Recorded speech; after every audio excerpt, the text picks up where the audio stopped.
Hey guys, it's Kelly with Sevens Emporium, and today I'm going to show you a video tutorial on making this cute little duck chick penguin in the hoop. The first thing I've done is hoop my tearaway stabilizer, and I'm going to run the file that's for the wings, the hat, the beak, and the feet. I have now run the first 3 placement steps. That's going to give me the placement for my hat, it's going to give me the placement for my wings, and it's going to give me the placement for my beak and my feet. If you are running the felt version, your instructions are going to be mostly the same. I'm running the one with the stuffed beak and feet today, but I'll tell you as I go along how to do the felt version too. It's actually a little easier and you have a few less steps. I know that it looks like this is never going to work out because it looks like the wing is outside the hat and it's going to sew it down, but it's absolutely not going to do that. I did this so that I could make use of this space for the hat and save you a hooping if you want to make the hat. If you don't want to make the hat, you don't have to make the hat, but especially for the penguin, I think it's really cute. So I'm going to go on and get my fabric ready for my beak and feet. If you are running the felt version of this, you're going to take your felt and place it over your beak and your feet on the front and on the back of your hoop and run the placement step for the beak and the feet. If you're running the one that is for the stuffed beak and feet, you're going to take your fabric, place it right side up over your beak and feet, and you're going to run the next step. If you're running the felt beak and feet, after you run the next step, you're finished stitching your beak and feet. But I'm going to go ahead and show you how to do this if you're doing the stuffed one. The next step is actually going to work on the top part of the beak. And this seems kind of crazy, but when you go to assemble this, it's going to make more sense. You're going to place fabric on the top part of your beak, and then you're going to run the next step, and then you're going to repeat this sort of for the bottom. Okay, we have the top of our beak stitched down. You're going to want to fold this back and use a little piece of tape to hold this back, and then you're going to put your fabric face down over the bottom and run the next step. Now that we've run our beak, we're going to place fabric face down over our feet and run the next step to make sure that that is on there. Now that we have our feet finished, we're going to go ahead and make sure that our fabric is trimmed away from our wing outline. That's the next thing that we're going to run. Place your fabric over the wings with right sides together. Just like this, and run the next step. Now we're going to make sure that our fabric for our wings and our beak and feet are trimmed inside the hat outline, and that's going to keep them from getting sewn into the hat when the hat is made. Now that I have my fabric trimmed inside the side lines, I'm going to go ahead and put my fleece for my hat on. Make sure that when you check the stretch of this, the stretch is going side to side. So the stretch needs to be along this shorter line. The hat is only going to stitch down the sides. It's not going to stitch top and bottom because you're going to actually finish the hat later at the end. But place your fabric right sides together, making sure the stretch of both of them is going this way, and run the last step. Okay, this is what you're going to have when you're absolutely finished, and you're going to separate these out. This little line that was the placement, you're probably going to have to snip that with some scissors, and I know that it seems like it's not going to work out, but it is.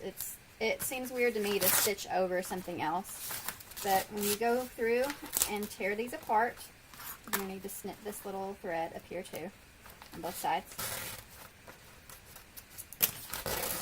You have 3 completely separate pieces, all done in one hoop. Now you're going to remove your stabilizer, trim these, and we're going to move on to the body. Okay, so now we're ready to make the body and assemble our duck. The first thing you're going to do is to cut your fabric large enough to cover the entire stitch area of your hoop. I'm going to go ahead and run steps 1 and 2.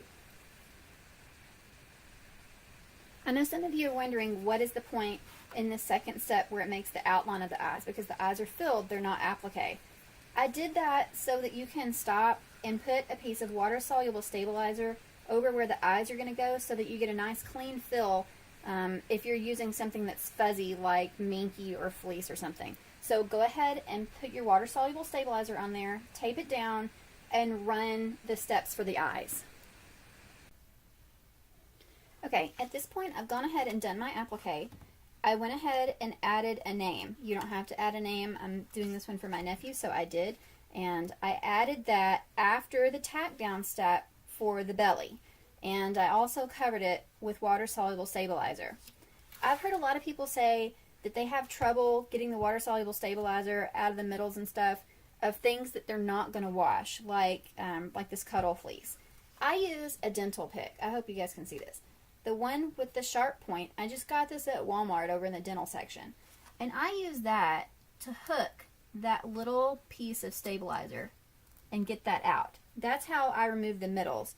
I know some people say, well, it makes it all sticky and gross when I try to get that out. How can I remove more of that before I do that? You have to be very careful and not kind of rip your fabric up, but that's how I get that out of the middles. I also use this if I have tape on the edge and I need to get under there and remove that. It flips right up under there and helps you get that out. I have run the placement for my beak. Here is how you attach this beak. After you've turned it right side out, tape the back side. Where it wasn't sewn, you know that it didn't sew all the way to the corners. Tape those up out of the way. Okay, I'm going to line up. This is a basting line, and you can absolutely take this out after you sew this in. I just did it because it makes it have a little easier guide to get it on here. If you're doing the felt version of this, it does not have this line, but it's a little clearer where the points of this are so that you can line it up. Make sure that your seam allowance is turned in on these little corners, like this. I hope you guys can see this. Turn that in and line that up the best that you can. Make sure that these little tabs on the back are out. They're facing out. So I can actually, now that I've got them that way, turn my tape around and tape this down and sew it on. Like I said, I'm going to try to line this line up as close to exactly on that as I can. And then at the end, if it happens to be off a little bit, and it probably will be, I'll just clip right up underneath the edge ones and pull that basting stitch out. Alright, I'm feeling like a winner today. I happened to get it right exactly on that line. Huzzah for me! I've also run my placement lines, and you'll notice that the one down here for the feet has a little hash mark on it, and that's so that you can tell where the center of this is when you put your feet on. It's a little easier to put the feet on if you have the felt one. I happen to have these extra felt ones because they just kind of go on there like that. If you have the stuffed feet, it's a little more difficult, and I'm going to show you now how I put those feet on. Make sure when you get ready to put your feet on, turn under the seam allowance all the way down, or you will be sorry later when you go to sew this closed and you're like, oh no, my seam allowance is all messed up. So fold that under on the top and the bottom like that. I like to put the side that has the top placement mark. I did that so that I would know where that goes. So here's my midline.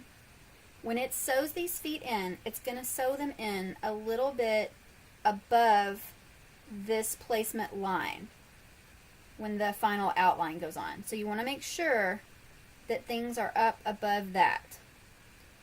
So these are folded in, my seam allowances. I'm inside this line, and I fold this back, and you can angle your little feet out or in or whatever you think is the best. And you're going to tape those down and make sure that this stays up or you will be sorry. And we're going to repeat that for the other feet. Then we're going to put the wing in. I do not stuff my wings. If you want to stuff your wings, if you want to lightly stuff them at this point, go ahead and do that. I did not put a turn hole in them, just because, like I said, I wasn't anticipating stuffing the wings, but if you want to, go ahead. Place the wings on there and tape them. And I like to put hair in mine. You do not have to put hair in yours. I've done some where I did just a little piece of felt and then I kind of snipped it at the top and made it look like little hair. I'm actually going to put this faux fur in mine, and I'll show you how I'm going to do that so that it has a fuzzy effect and it's not crunchy. Okay, if you want to put the faux fur in for his little hair, and this is a pretty high pile, I hope you can see. Here's the bottom of this, so it's quite tall. Here is how I do that. I pull all of it up toward the fold. I cut a piece and fold it.